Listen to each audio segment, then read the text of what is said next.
Hi guys, it's been a long time, sorry about that. I'm trying to get back into doing videos a bit more, but then I had to change my computer, and you know what that's like. Converting everything over and everything. So if this is on the internet, if this is on YouTube, then you know that I actually worked out how to use my new computer, and then more importantly the new software. Anyway, enough of that. We're going to review a new kit today. It's a resin kit by Century Castings. I've used them before. I've got a few of their kits. They're very good. I can't remember the guy's name who actually does them, but he's on. I'll find it. I'll put it in the doobly-doo down below. Anyway, here's the new kit, and we're going to have a look inside and see what it's like. Do a little bit of a review. See you in a bit.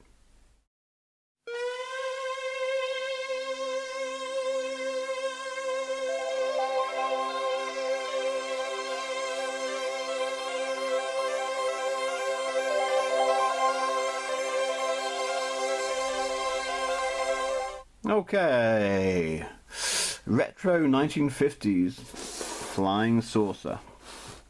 And as you can see, it is pretty retro. It's rather tongue-in-cheek retro. It's not like a an Adamski Scoutcraft, which is, you know, obviously real. It's more of a cartoony one. It reminds me of the cartoons from the 50s with that cartoon character who was an alien from I can't remember. He looks like a centurion I should say, and it was funny. But he had a spaceship like this with the big dome, and there's a few things of that sort, the Jetsons, that sort of thing. But it looks pretty good. Now, some people are always a little bit, you know, they always think that like garage kits are dodgy, and some of them are a little bit dodgy. But this guy from Century Castings has a business, and his business is making kits, and I've used them before, and they make good kits, very clean kits. So let's have a look at this one. Let's have a look at the pictures. Sorry about the reflections. Pictures look cool. Lots of parts. And he really goes for it. He really makes, it includes everything, literally everything you need. It's not one of those kits where they say, oh, we might need a screw or something for this part, you know. Anyway, let's have a look inside this rather nice box. As I say, it is rather professional. Let me just get the old camera down a little bit, if it allows me. There we go. Just zoomed in at the same time, and I'm now crooked. But then that's normal for me. Right, so in here, nice big box. Let's see what we've got. Ooh, we've got a little box. A little box in the side of the big box. Yeah, cool. Nice packaging. And in here, what do we have? We have some parts, which are rounded parts, which are for something, which we'll find out sometime. What else we do? Oh, we've got some figures. Excellent. I wonder if these are, I presume they're resin. I don't know for sure. We'll have to look in there. But there's some alien figures or human figures. They actually look like human figures rather than aliens. Although, saying that, they could be both. But that's cool. And also, we've got some steel or brass. And he cuts these for you. He doesn't send you a long strip and a long pole of brass and go, oh yeah, you can have to cut these yourself. In fact, these aren't just, these are solid. And can you see that all the way through? All the way through. But they're not, oh, what's the hell the name? Empty on the inside. No, they're solid, quite heavy actually. And therefore the legs give your kit something to rest on. There we go. But I like that. I like the way it comes in the box. Let's have a look at the main parts in bubble wrap, which is excellent. Whoa, that's a big bit of resin. Beautiful, actually. Really nicely done. Now, obviously, you will have to finish this. I did one of their, one of his, I should say, UFOs from ages ago. It was a small one, and round the edge here, when you put the two halves together, you really do need to use a lot of filling and sanding and filling and sanding to make that edge beautiful, if you know what I mean. But look at the size of that thing, and it's really nicely cast. No major bubbles, which is fantastic. I'm glad somebody's staying in the resin game. It's not all 3D printed. 3D printing is great for small parts. For large parts, unless you have the resolution up quite high, it's pretty awful. And I've had a few 3D printed kits which have been pretty low resolution, and the plastic they use for 3D printing is very hard to sand. Very hard to do anything with, actually. This is the lower half. Ah, yeah, the lower half, and you can see it's got some detail in there. Look at that. Oh, that's cool. I like that. What's that pattern is from? That'd be interesting. You also got the leg holders. Oh, I have these names. So, yeah, that is heavy. And what with the other part being quite heavy as well, that's going to be cool. Okay, we'll put that back in a little. But as I say, it does take a fair bit of sanding and filling and stuff. And in what is a small bag of parts. Always like a small bag of parts. We've got some lower parts. Oh, some bits and bobs. Oh, look at that. Let me just get a few of these out. Hang on a sec. I know I'm off screen. Do apologise. Oh, I can't get the bag open. There we go. So we've got some lovely little. These are beautiful moulded parts. I presume that goes on the bottom. I don't know for sure. And we have a solid bit, as you can see. Again, not sure what that's for. I presume it goes somewhere. We will find out.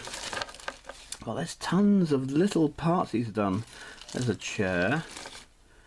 That's a oops, I get this right around the side by this. I don't know what that is actually. But it's a part. We've got some blocks, and these could be instrument panels and things. So there's a lot more here than you probably will need, which is fantastic. Some domes. If you're going to have a science fiction kit, you must have some domes. Let's see what else we got there. Yeah. So all these are beautifully cast. And look at that one. You can tell I haven't done the video for quite some time. That's got some sort of fiddly bit. Got some. So there are all sorts of shapes and sizes that you can use and transform, and lots of chairs. So we've got figures, chairs. I'll put these back in again because I will definitely, more than likely, I can't pick that part up at all. Lose these things so I don't put them back. I've done that before, and you end up going, oh, where's that falling apart? Where's it going? And you realise it's fallen on the floor, and you hoovered it up ages ago. So what else we got? Of course, I won't take this out of the packaging, but this is a dome, and this fits on top. And you can actually you could make this into anything you want. You can make it into a 50s flying saucer with a nice red interior, you know. That'll be cool, but that looks good. So there's so many things. You don't have to do a particular way of making this. What we got in here? We have some decals. Let's see what the decals are like. Oh, we've got some instructions for decals as well. Hey, that's cool. But let's have a look in here. I think these are decals. They do look like them. They feel like them as well. But there we go. So markings and things for instrument panels, and there's some beware stickers, or decals of course, and then you get 2 of those, which is cool, and a little instruction manual how to put them on. That's cool.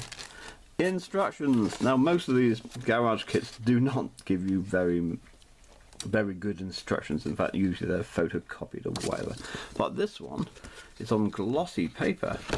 Oh, it's not instructions. I don't think you probably... Oh, is it? Hang on a sec. Let me trying to get it right. Alright, so we do have sort of instructions. Yeah. only in photo form, of course, but I mean, this is a pretty simple kit altogether, but you can see in there what you can actually do with your, that looks like Hitler there, sitting there, Adolf Hitler, well, whatever, yeah. But you could make it into a 50s flying saucer or a modern one. You can put your own aliens in there, or not put anything in there. You could even put an armchair and a bed in there, you know. Sort of like a caravan. So that is excellent. We'll just have to see how that goes with the build. It is, I mean, if we put those two parts together, like so, it is a heavy. No wonder you need brass legs to keep this up. So I'm going to look forward to this. I've got a few things I need to do. I've got a few things. I'm going to do some videos of the kits that I haven't finished yet, because there's quite a number of them. Oh, what's it called? You got a name for kits that you haven't finished yet and they're on the shelf, etc., collecting dust, and I can't remember what the name was. But I'm going to have to do a few, and I mean a few videos of the kits I just haven't got around to finishing off. There's one of the pulse rifle, which all it needs, to be absolutely honest with you, is some dark green paint, and I will do that, honestly. I'm off in a week or two anyway, so hopefully I can do that and finish off the pulse rifle from Aliens. That'd be smashing. I've got quite a few resin kits which I've started and just haven't finished, but we will do a video of those kits, honestly. Oh, you'll be surprised how many there are. Anyway, that is that. Very pleased with that. Nice packaging. Beautiful moulding. Absolutely gorgeous moulding for a, well, I hate to say a garage kit, because obviously it's more than that. Professional kit like this, and this kit cost me £45.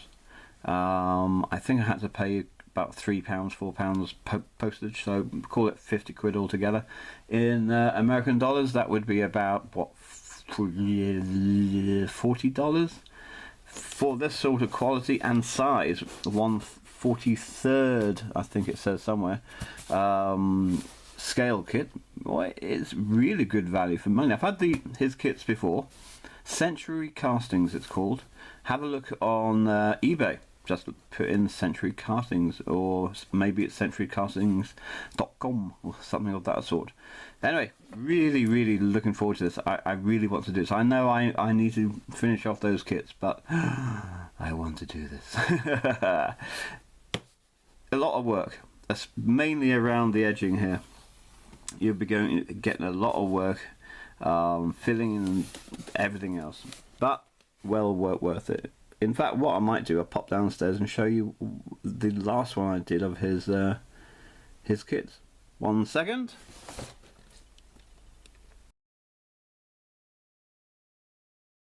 So here we are. This is the other kit I did of his. Big scratch down the wood plinth there, unfortunately. As you can see, it's a lovely kit. Let's see if I can get the light right.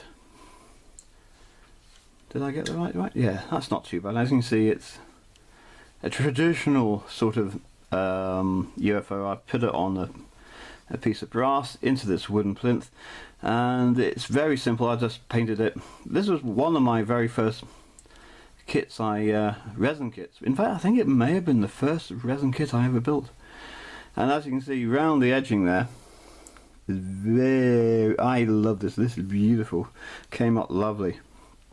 And you can see, whoops, you can see it's very neat. And I had to use a lot of filler to get to that point. I was quite pleased with it. It took me days to actually get to that point, but that's part of the process, I suppose. Anyway, that's it. Hope you enjoyed that. Thank you for watching, and have a good day. Bye bye. Alone, we are now vulnerable. United, we are still invincible. We have never been defeated. Will we be defeated now? It was for this moment that we were created. But I don't need to tell you your duty. I don't need to tell you who we are.